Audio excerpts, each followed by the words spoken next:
よろしくお願いします。これが最初の準備の場所です。後ろを向いて、後ろ、これで前に座る。じゃあ後ろに。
今日はいろいろな経験になってくれてありがとうございます。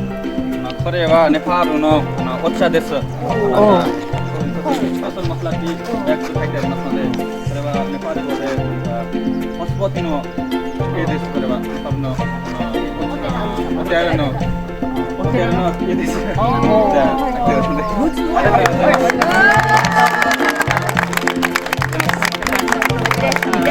手合わせてくれますか？はい。